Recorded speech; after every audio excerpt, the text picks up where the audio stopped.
Alright, so magandang araw muli sa inyong lahat mga kamaestro. Ayan, so nagbabalik na naman tayo ngayon para dito sa ating panibagong video. Pero bago natin talakayin itong ating video natin ngayon mga kamaestro, kung bago ka pa lang dito sa aking YouTube channel, huwag mong kakalimutan na mag-like, mag-comment, mag-share at syempre, i-subscribe mo na rin itong ating YouTube channel, El Maestro Sir Anton Official. Ulitin ko po, paki-search lamang sa inyong mga Google, sa inyong mga browser, sa inyong mga YouTube ng El Maestro Sir Anton Official at lalabas na po itong ating channel. Pakiclick lamang po ang subscribe button dyan kasi libre lang naman po yan, wala pong bayad yan. And syempre, ang notification bell button, pakiclick na rin po para manonotify kayo. Always updated kayo every time na may mga bago tayong upload na video katulad nito. Alright, so nabanggit ko na kanina kamaestro, meron tayo ngayong panibagong video. Ang video natin ngayon mga kamaestro ay tungkol dito sa list of SDO with released floating allowance. Update po yan ngayong araw, April 4, 2024. Pero bago natin isa-isahin yan, syempre, nais natin muna magpasalamat sa source po ng information natin ito. Muli, maraming salamat po kay Ma'am Sheila Lynn Manuel ng Assert NCR. So sa kanya po lang galing itong ating information. Ayan, pwede rin po kayo mag-subscribe or mag-follow sa kanyang Facebook page. Andyan po sa link ng ating video ang kanyang Facebook page. Okay, so meron po tayo dito mga bagong SDO na meron na pong floating allowance ngayong araw, April 4, 2024.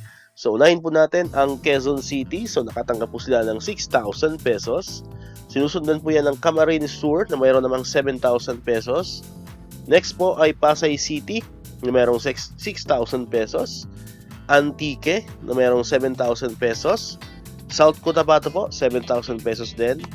Sorsogon Province, 7,000 pesos. Pangasinan 2, nakatanggap naman sila ng 6,000 pesos.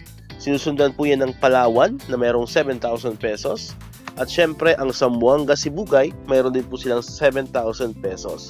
Ito pong huling dalawang SDO ay sa comment section lang po natin ito nakita. So, paki-confirm na lang po kung ito po ay talagang legit. So, sinama na rin po natin sila sa ating video. Ayan po ang Digos City. Ayan, meron po siyang or silang 7,000 pesos na floating allowance.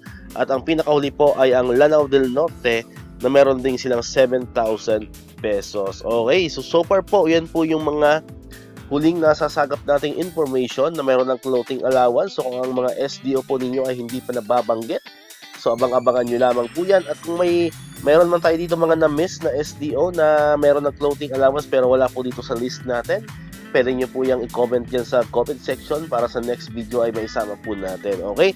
Now, kung hindi pa naman po nakatagap ng clothing ang inyong mga SDO, so meron pa tayong Biyernes, bukas. So, abang-abang lang po kayo dito sa ating channel or malay nyo, next week, di ba?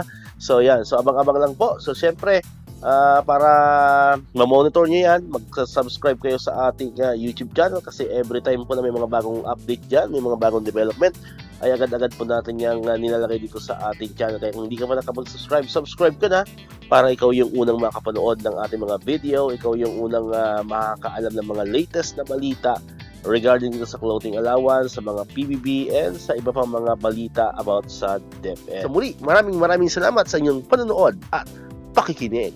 Once again, El Maestro. See you on my next vlog. Bye-bye!